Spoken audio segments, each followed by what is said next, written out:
Judicial decision-making. As political scientists, we view judges as political decision-makers. Those of us who study judges spend a lot of time thinking about the way that a judge makes decisions. The main question we're dealing with here is, how do judges make decisions? There are three main perspectives that we use to understand judicial decision-making.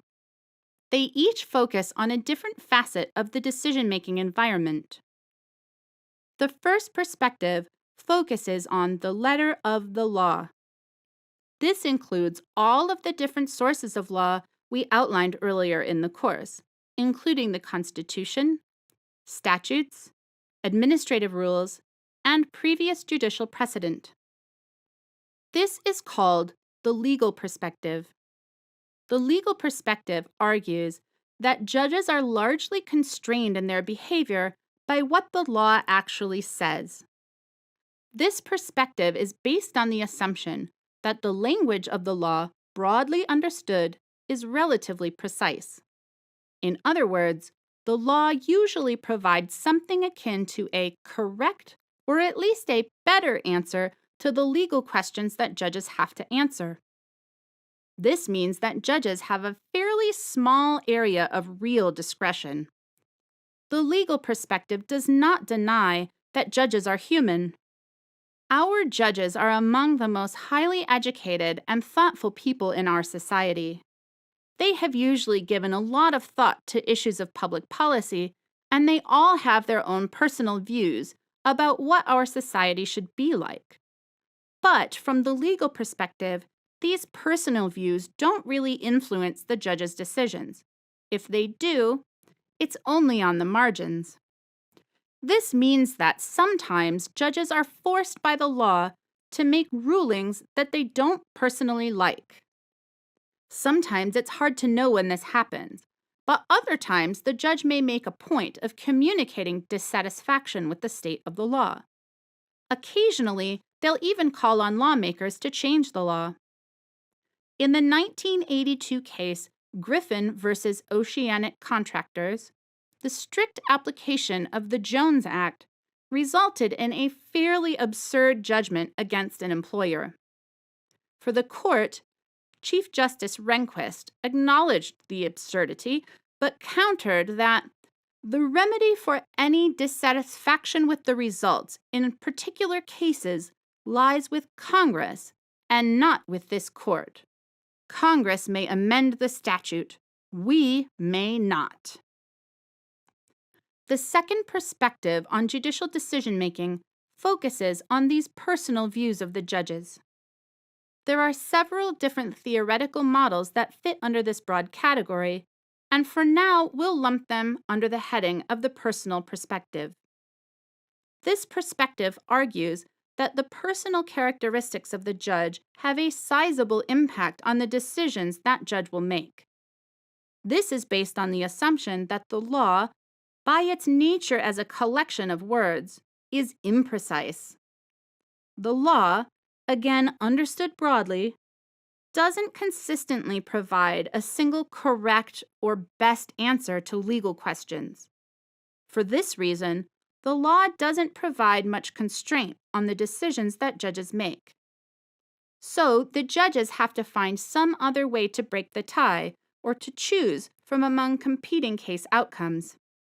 How do they do this? Well, in short, they rely on the other knowledge they have about the world. This might include general policy stances, including whether a judge is liberal or conservative. You're probably familiar with those terms from your 101 class. The book gives you some examples of the types of policies that conservative and liberal judges might prefer. Judges might also be influenced by partisan considerations, like whether they support Democrats or Republicans.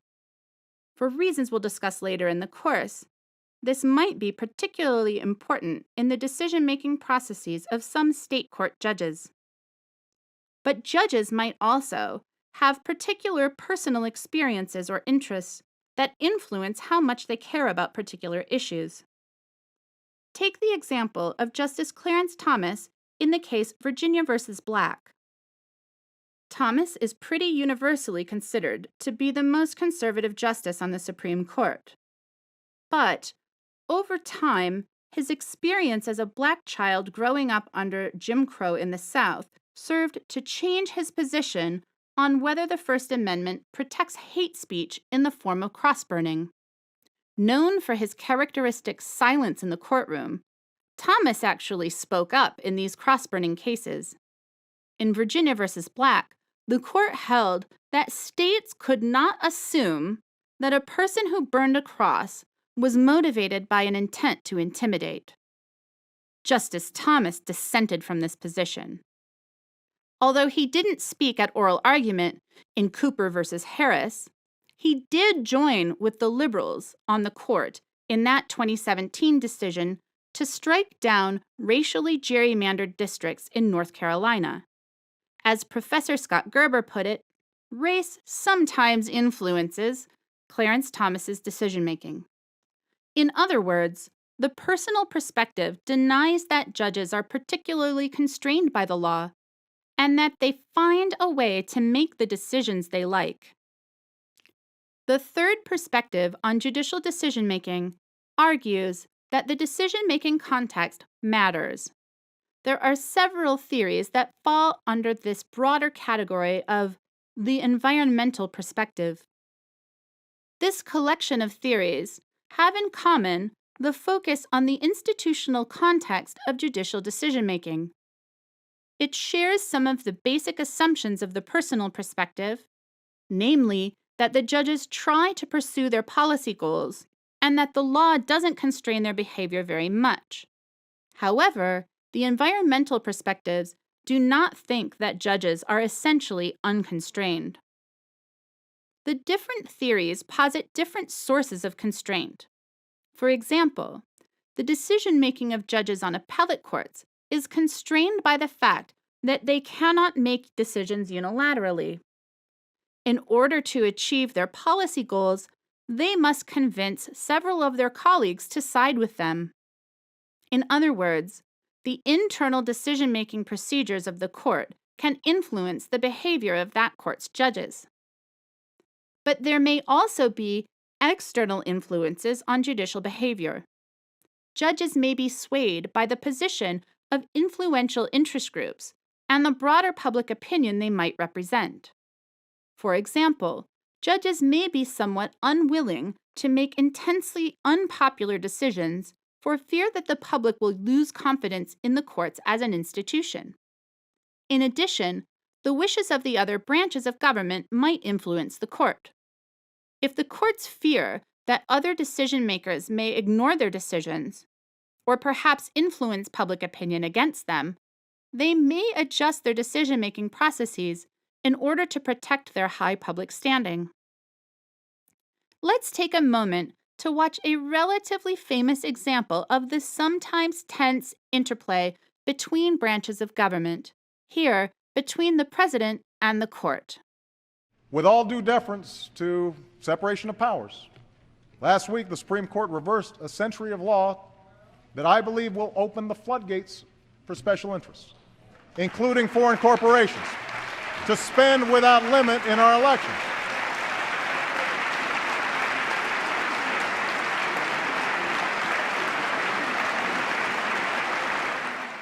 In this video, we saw the president giving his 2010 State of the Union address.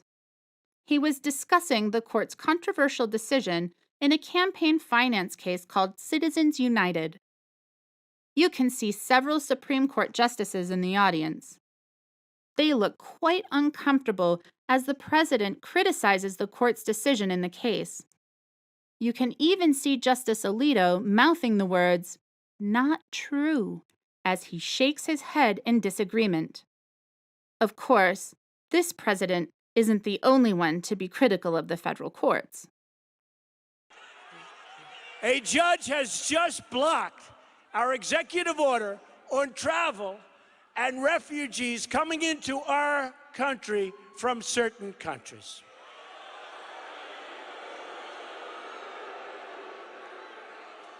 The order he blocked was a watered-down version of the first order that was also blocked by another judge and should have never been blocked to start with. This new order was tailored to the dictates of the Ninth Circuit's, in my opinion, flawed ruling.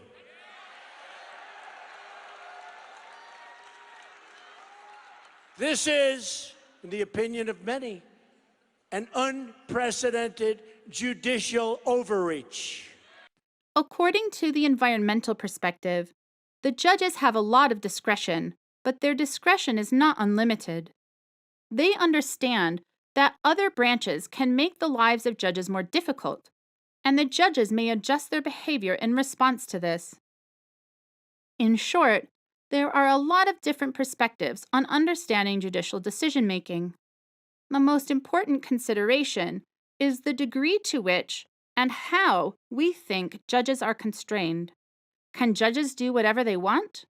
Or does the law or environmental context keep them from pursuing their policy goals?